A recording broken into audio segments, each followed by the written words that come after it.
Welcome to Virtual Concert Hall's live music channel. My name is Chris Al, and I have with me the co-founder of Virtual Concert Halls, the amazing Dr. Anna Ouspenskaya.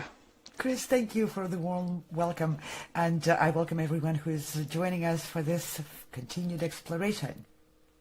Yes, this is a wonderful show where we get to explore part 7 of the documentary of Beethoven's Symphony No. 3, written and narrated by Lawrence Brabchak, created by New Media Productions Worldwide and Virtual Concert Halls, and produced by the Architects of Music. Thank you everyone who participated in the production of these films and this incredible collaboration. What holds it together? No doubt that's our shared passion for bringing artists, music, events to the audiences around the globe.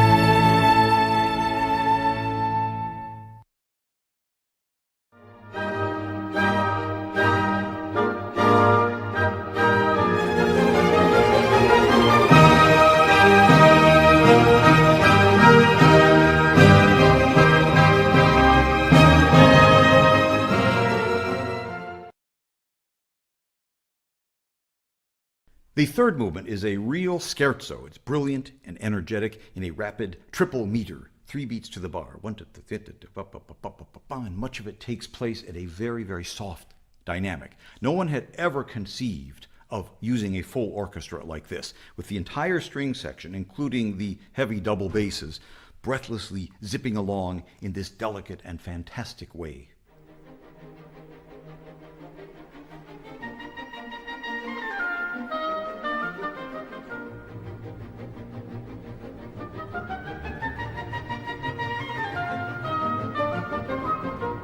With that cheery, dance-like tune in the oboe, which is really kind of a subordinate theme, almost like an obligato that pops up every so often. The real main theme is the perpetual motion that you hear in the strings. Sometimes the unpredictable shifting of rhythm and harmony makes the music almost impossible to follow, such as in this passage, which is the second main section of the scherzo. I'll start you off. 1 2 3 1 2 3 1 2 3.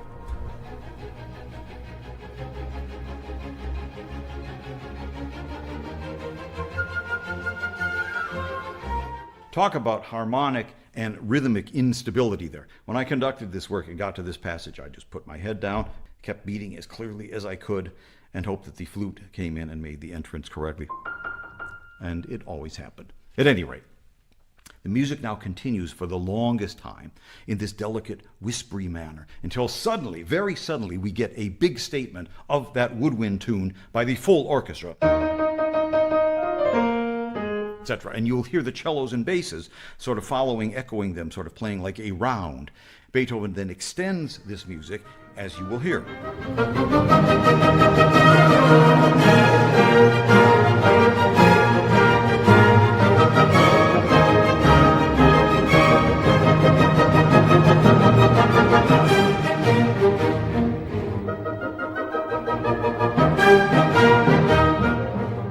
And that robust unison passage that you heard, which is nothing but a simple E-flat major triad, like so. It's like a big exclamation point amidst all of this scurrying around. And Beethoven will round out this main scherzo section by taking this pattern from the Jolly Woodwind tune, and he varies it like so. I'll play it very slowly.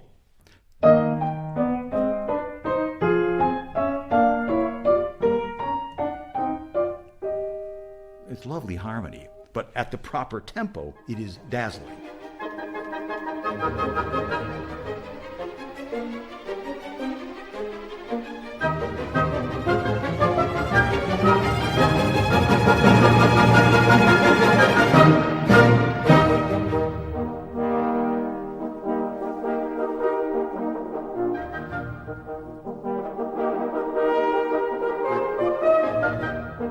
And there is the famous heroic trio section the middle section of the scherzo, this time played by an actual trio of French horns. And it's based, once again, on a simple E-flat major triad.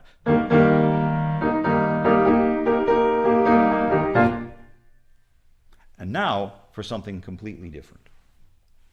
The horn passage is followed by this phrase in the woodwinds.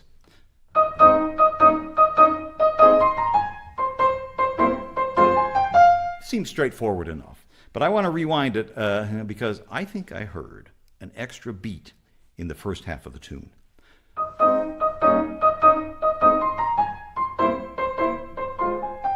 It should be 2 units of 4 beats each. It should be this. 1 and 2 and 3 and a 4 and 1 and 2 and 3 and a 4. But Beethoven, for some reason, adds an extra beat in the first half, like so. And 1 and 2 and 3 and 4 and a 5, and then goes on to a regular 4-bar phrase. And 1 and 2 and 3 and a 4. Okay. All right. But what's really bizarre here is that as the winds are playing this passage, 5 beats followed by 4 beats, the strings at the very same time are playing this.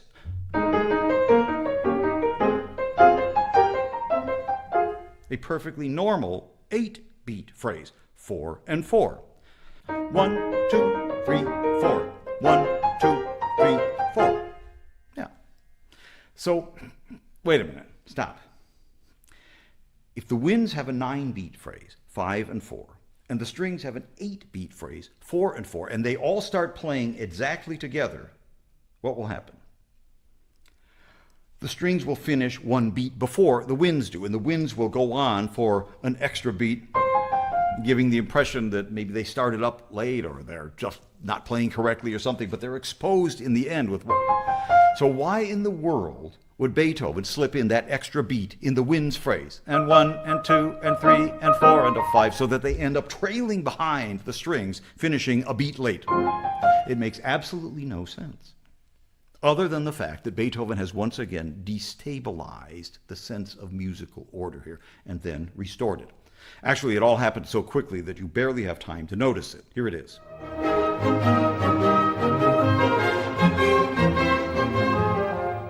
There it was. It's very brief. Do it again.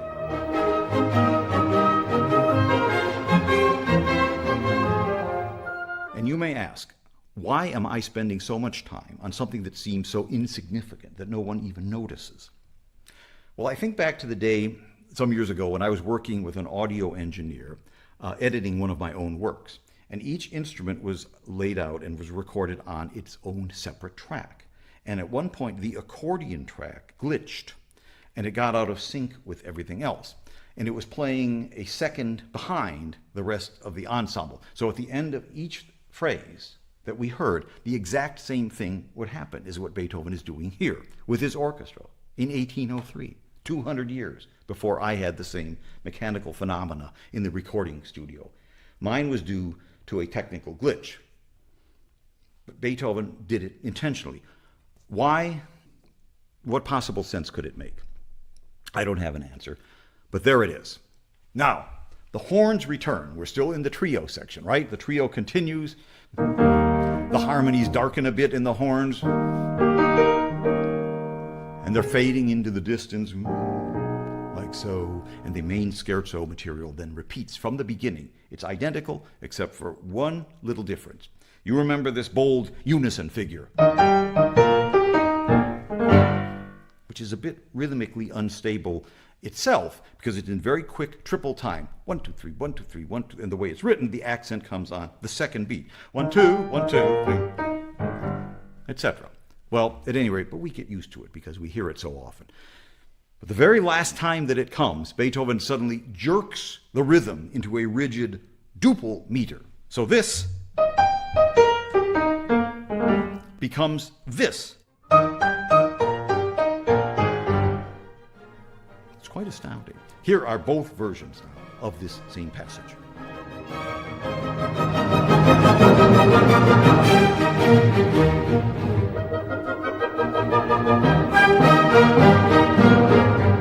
It's almost almost as if Beethoven wanted to make certain that we were paying attention now. Or maybe, who knows, maybe the space-time continuum was out of whack again, and it just needs a little nudge from Beethoven to fix it all up. You never know. Then there is a brief coda to this scherzo. It is led by the timpani, the kettle drums, with tonic and dominant. And there are these three ascending chromatic notes along with the timpani, which happen to be the same three pitches in reverse that started everything way back in the very beginning of this symphony. When the cellos did this, those same three chromatic notes are now reversed at the very end of the scherzo. And I don't know, I'm not claiming that there's any correlation between these two. I mean, other musicologists will say, aha, look at this connection. I have no idea, but it's there and it's interesting. But immediately there is a big crescendo in the full orchestra, all on tonic and dominant chords. So here it is now, this brief and dynamic coda.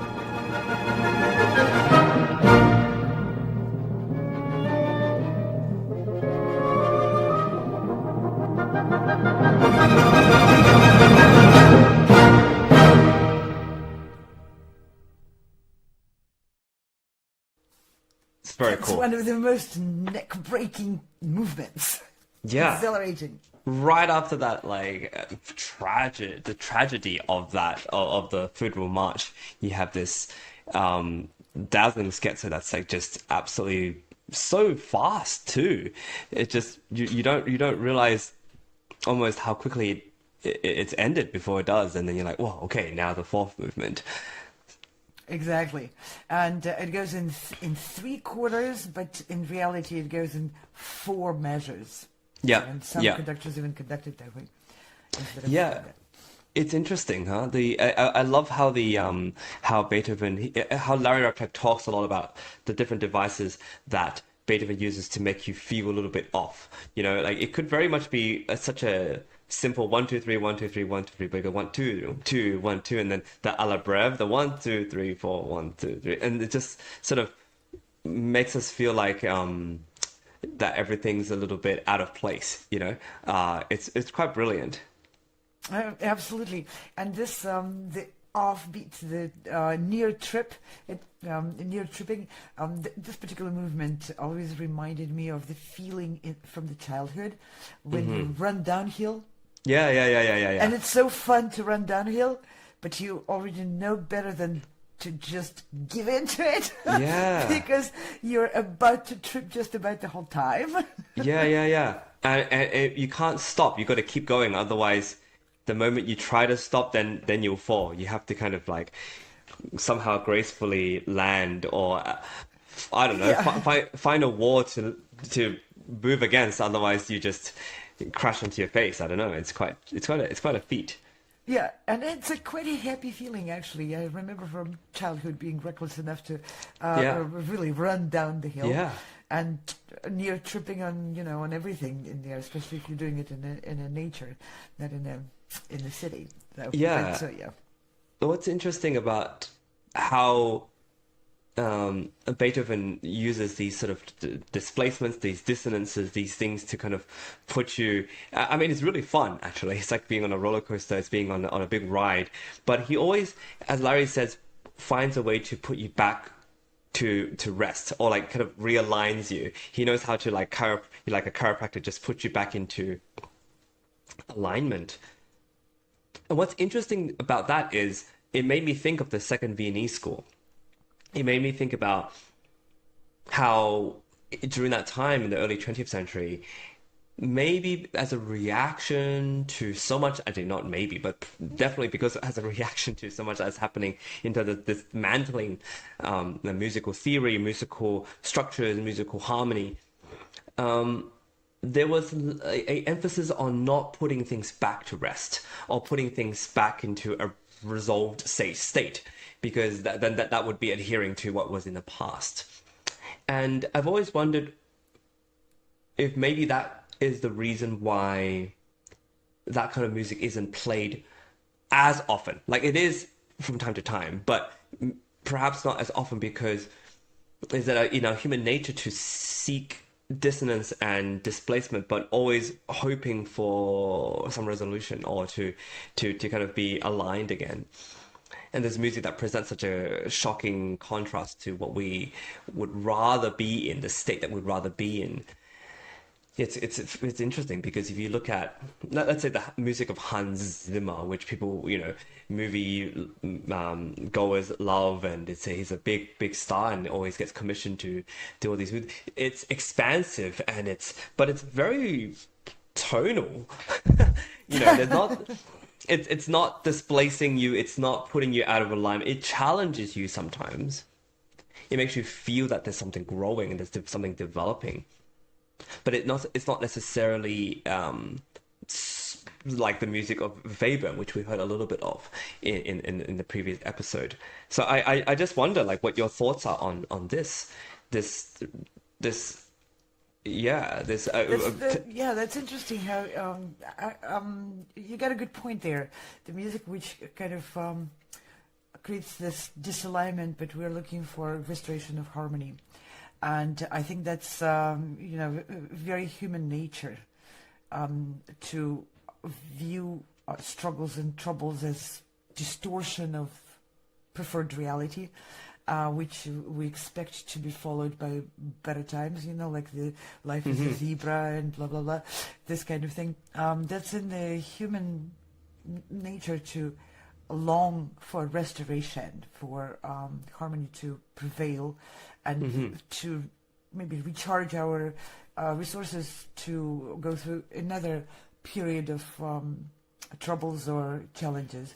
And in the music, those stresses and resolutions are harmonical and rhythmical and all of that, are expressed when they're expressed in a more organic way that resonates with people who are listening to this music much more than as opposed to the music which just leaves all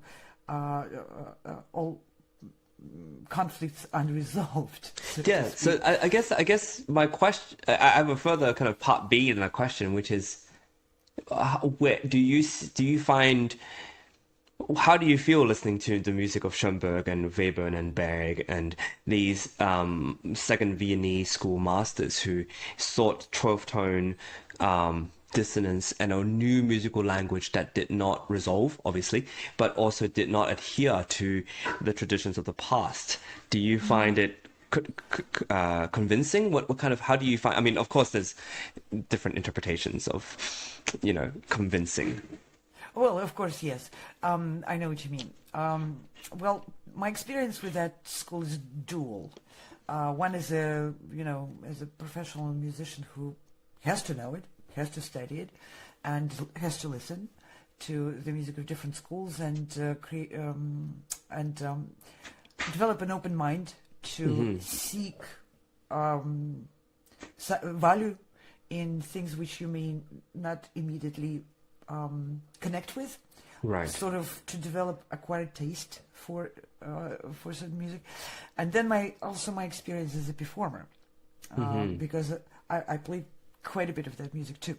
Oh, okay. And I can tell you one thing: as a performer, I find the challenge of learning this music surpasses the satisfaction and the gratification of performing it. In some pieces, I found were quite satisfying. Like I think it's called "The Fantasy for Violin and Piano" by Schoenberg. It's one of the very challenging pieces to learn because of the rhythmic distortion in there, which permeates the entire piece. But then, however, it's very intense and it creates the sound environment which is emotionally very charged. And in this series about Third Symphony, Larry mentioned a couple of times the moments where the pitches no longer are prevalent matter, and they become just the sound pulsation representing the rhythm. So in some of the Schoenberg's music, that's the case in when he was really good at it, which doesn't always happen, of course, with everyone. That creates a very emotionally charged environment, musical environment. But not all of that music, to me at least, as a performer, was satisfying to learn, and it definitely took a lot of work to every time to learn any of the pieces of the new school. So, and then as a listener, I have to admit I'm not the biggest fan, because that's the same problem there for me. The musical journey, like that excerpt from Webern, by the way, was from one of my favorite pieces. That's actually, yeah, that's an excellent example of it. But there's a lot of this music which I had to study, and I had to, going as a professional, develop that quiet taste, and I quite frankly never did. And for me, the challenge was that it became an overwhelming research project before I could even begin to understand what this music says. Because when you study the structures and everything, then it kind of comes into place and starts making a completely different dimension of a sense. But the research which it takes is grueling and tedious for my personality. That's difficult. I think I have ADD. I have to take breaks from intense research of inverted and converted 12 tones, which I can't really hear any difference in them from the get-go like that. Yeah, and also I think every endeavor should offer some sort of reward, and you take that risk of going through the endeavor because you are seeking a reward. Like you take the effort into learning, like let's say a monumental piece like the Rachmaninoff Third Concerto, or something like the Liszt Sonata, because there's an ultimate reward in the completion of the said task. Not just for the performer, as you said, but also for the listener, and also as a way to study music as a scholarly task. So that's really quite a wonderful way you're putting it. That you answer the question in many different facets, and I find that amazing and very informative. So thank you for that. And the reason I ask it is because it's puzzling, because you want to present this music to an audience, but maybe only because it provides historical context as to why it is important in the scheme of the music history. But as the enjoyment of it, you're often left wondering as to whether this is a worthy endeavor. Nevertheless, it's kind of almost taboo to say it's not important in our musical history, and I don't think it's unimportant at all. I think it's important to describe how the musical language has evolved throughout our time. But yeah, it's a fascinating topic to discuss. What about you, Chris? Have you played the music? No, I haven't played that much of it. I've listened to quite a fair bit of it, but I have not done much study on it because it personally has not appealed to me quite as much, and I find more satisfaction from other pieces of music composed prior to the Second Viennese School, actually, and probably more music that was composed during that time, but in different countries, in let's say the Russian school or something, like where I find, yes, there's distortion, and yet there's always a seeking of not just resolution, but a finality, like something where out of, I'm currently studying Scriabin's Seventh Sonata, which is again it's a beast of a thing, and fascinating in terms of his use of harmony, but there's something that gels it together in a way that's I find, even on first listening, to be compelling enough to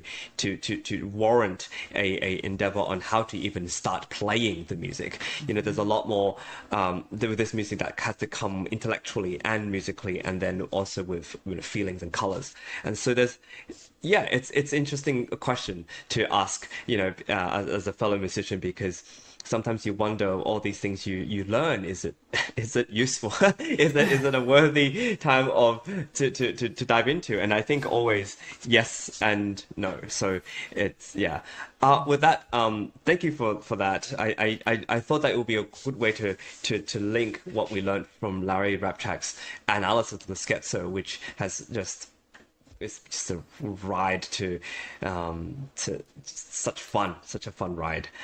And those horses are going to really gallop us right into the next movement in the next episode. Absolutely. Yeah, absolutely. And well, I want to give a big thanks to you, Dr. Anna. It's been a wonderful pleasure to do these wonderful shows with you.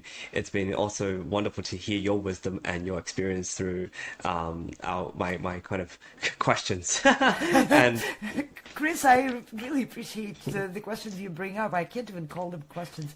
These are topics. I don't know how you pull them out.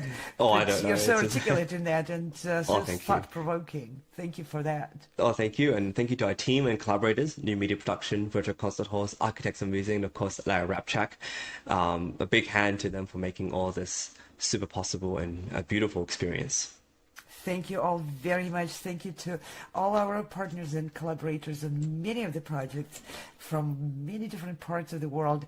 And we always invite everyone who is watching and listening to comment. And if you have some ideas, come to us. We are a very welcoming community. And quite frankly, we make some things happen, which I didn't think were going to happen. So bring your craziest ideas to us and let's talk how we make them into reality. And please check out our ongoing projects, The Music and Musicians Around the Globe, which is a daily live show, and many other shows, our auditions, performances with orchestras, various recording projects in different countries, festivals, competitions, the concert season at the Carnegie Hall, and many, many other events which the community of our collaborators and ourselves putting together and continuing to bring to life. And also you can see us on major platforms, video and social media platforms, as well as on cable television and on many curated platforms in different countries. Our network is growing, and we hope very much that you become part of it. Absolutely. And so thank you for being a part of this wonderful show today. This has been just a joy to study how Larry Rapchak and Beethoven meet and in this wonderful way of communicating how music makes us just joyful and also feel so many things and reflect that humanity and the human condition. So with that, we'll see you next time for part 8 of Beethoven 3 documentary series. Bye for now. Bye now.